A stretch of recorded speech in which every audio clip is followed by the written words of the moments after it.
Hope you had a good break.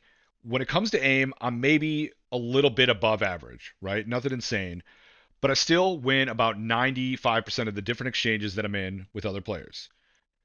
Because I feel like tactics, positioning, and timing matter a lot more in this game than they do in other games. This video is just basically about how I engage other players and arc raiders, breaking down things both good and bad that I'm doing. All this footage is just group play and team dynamics.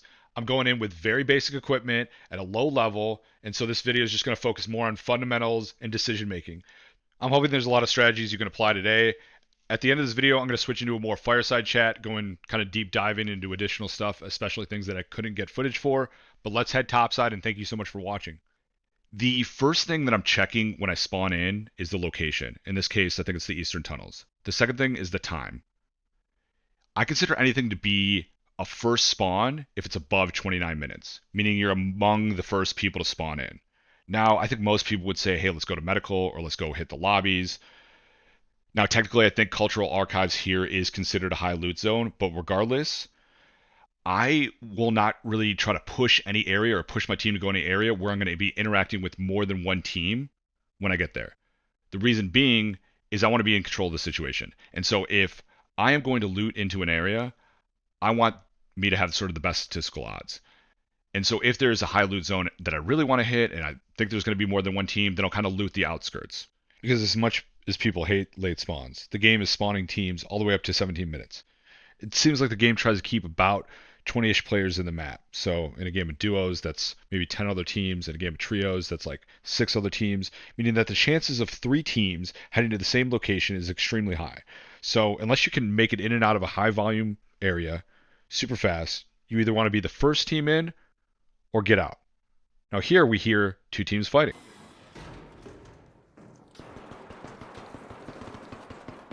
Ideally, in a third-party situation like this, you want to wait for them to finish. Trying to identify all the parties involved and where they're located. In a best-case scenario, We wait till they loot. We wait till they loot. you wait for them to loot the other team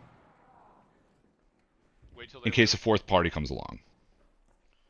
And then you shoot the team down while they're looting.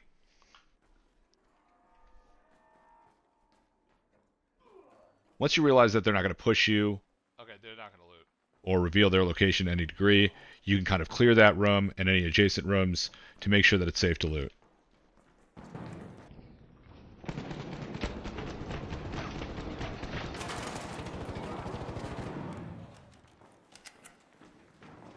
But what do you do after you finish the fight?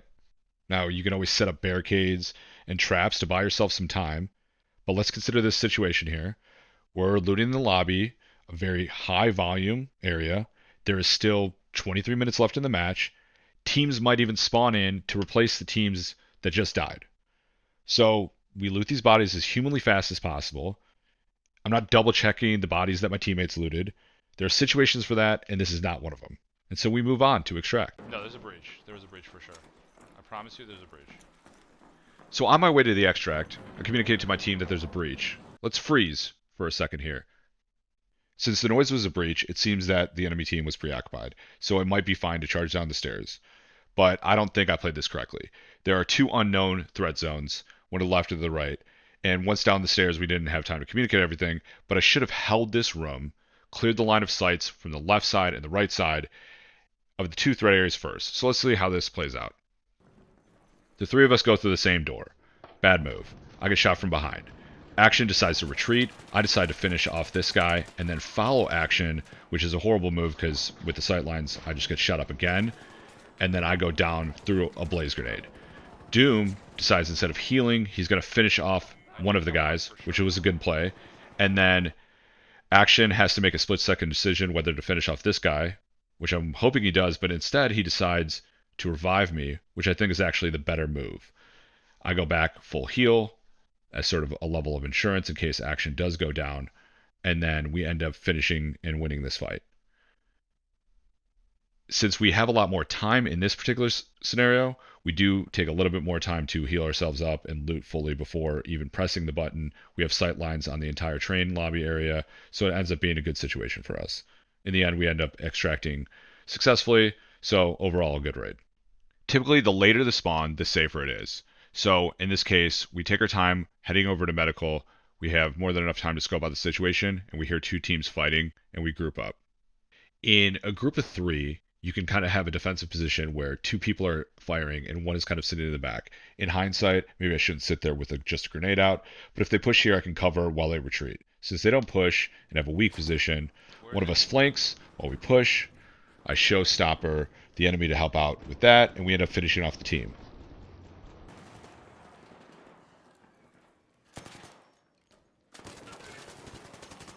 After Knocked another. I finish off the opponent, I immediately retreat to heal.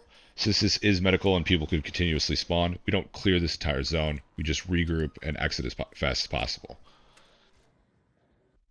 So as we're exiting, we see a bunch of corpses. We start looting. We get shot from an enemy from the left, and then as we start shooting him, my teammates get shot from enemies to the right. Now my teammates are providing me cover while I'm looting, but I shouldn't be looting. I should be clearing my angles first.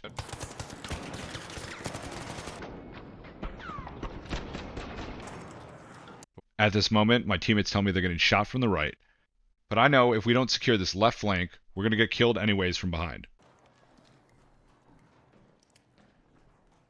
Now hopefully, at the very least, I could buy them some time. I don't want them to revive this person, because that will make matters worse. Not trying to push here. I don't need to win the fight. I just need to make sure that this person can't push out. I keep the door open for visibility. I don't have any grenades to finish him off. As soon as he smokes and I'm low, I close the door, I retreat to heal, and my teammates actually end up finishing off the other team. When we go search for this guy, he ends up getting away, but we live. Here's a tactic I often use at extracts, and it may be controversial, but once the button is hit and the lights are flashing, I'm not hiding or camping, because if the roles were reversed and I see those lights, they're telling me exactly where to look. Stationary players that are camping, I'm going to easily be able to flush them out with grenades. Instead, I typically take the higher risk option and stay mobile. The map and situation obviously matter, but I prefer situational awareness over getting caught and static and then having to leave out of a grenade situation and running away. So I tend to stay mobile even if I'm going to get shot. I feel like I can get myself out of the situation quick enough.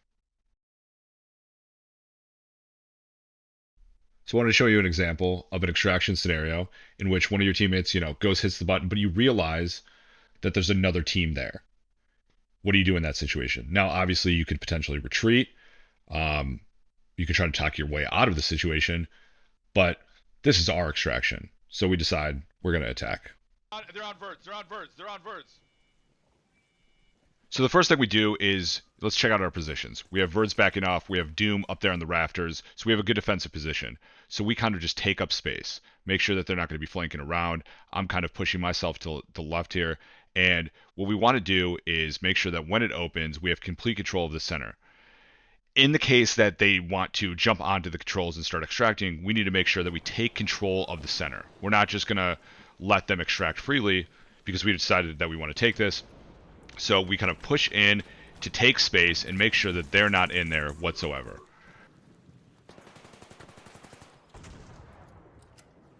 We do see that they do decide to push in a little bit late. We take out one of them, which is great. The other guy we can't really get because he's got good cover. Doom has to back off and heal. Verds can finish it off. I decide to take out that drone really quick. And instead of just knocking them out, I decide to shoot them because I think that's a faster and more efficient way to do it. And Verds ends up finishing off the last guy while we maintain control of the extract, and we're able to leave successfully. I'm gonna heal up first and then loot up. So now I want to kind of show bad play, like a fumble that me and my partner did, but I think it's a good example that we can kind of analyze and look at and, kind of take something from it. We all learn from our mistakes, right? So in this case, we're going into Buried City, into the hospital, which is a high volume zone, as you guys know. And we end up, looting the first room, but as we're kind of going in there, we hear something, but we don't know if it's outside. We don't know necessarily the location of it. And so we kind of scout out and look to the adjacent rooms, but, after a couple seconds or so, we sort of move on and continue to loot. I get killed. He kind of goes in there and he gets killed. This particular example, I think, is really good to just kind of express that if you're sort of looting a room, you want to make sure that the adjacent rooms are completely clear. You don't have to run through every single adjacent room before you loot, but I think it's a good example to say, at least walk into the adjacent room, look back and forth, and then fall back to loot, especially when you're in zones where, somebody could easily attack you. If you don't have sight lines on it, I don't know why. then, make sure you do.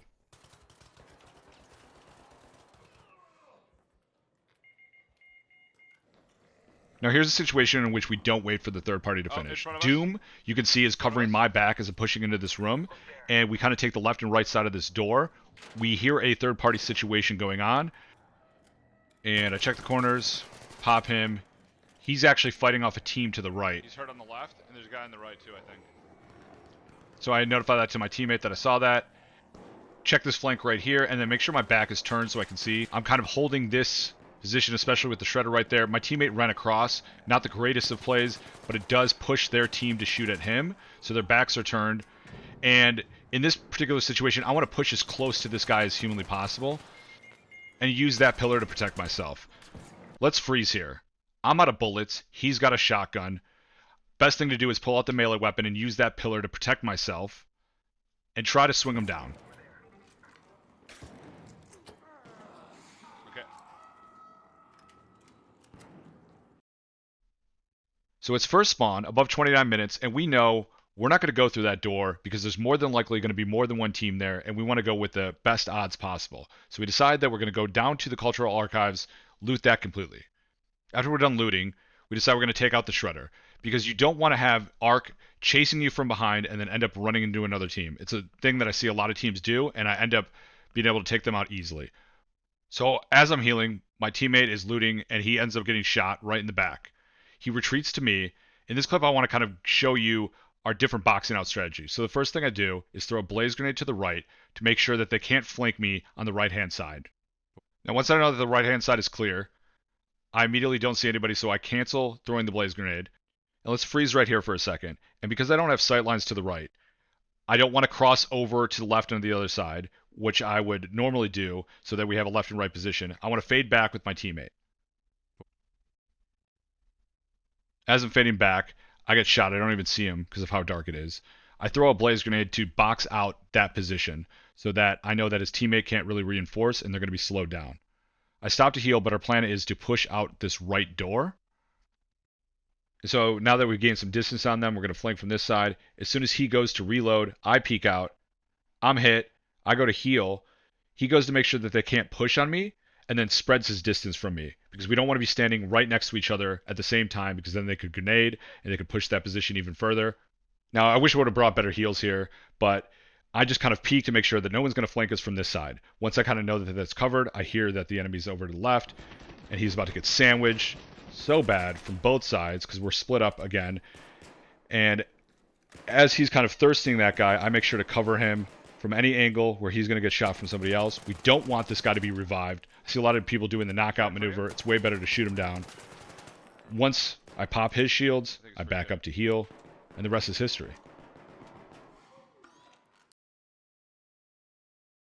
Before you engage, timing matters as much as aim. I want to show you two contrasting situations. In one, I wait to fire so my teammate can get into position because we are pressuring them. In the other, I shoot immediately because we are being pressured. The difference between these moments is what determines the correct decision.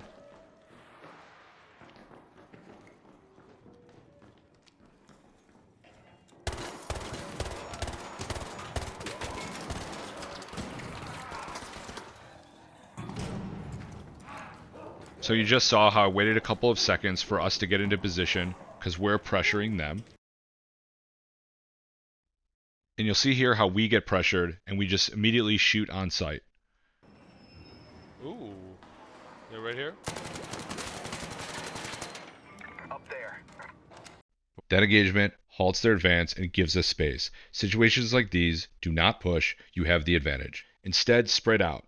When you have space, do not camp. You want to maintain position control and vision. They do end up deciding to push, and we are able to finish them off as they come in. He's in there. He's in there with you. They're in there with you. He's dead. They're both dead. Let's loot him. Now with this next clip, I'm not going to lie. It was just basically pure luck, right place, right time. But I think one thing to take note of is always bring grenades and be ready to throw them and initiate fights with them.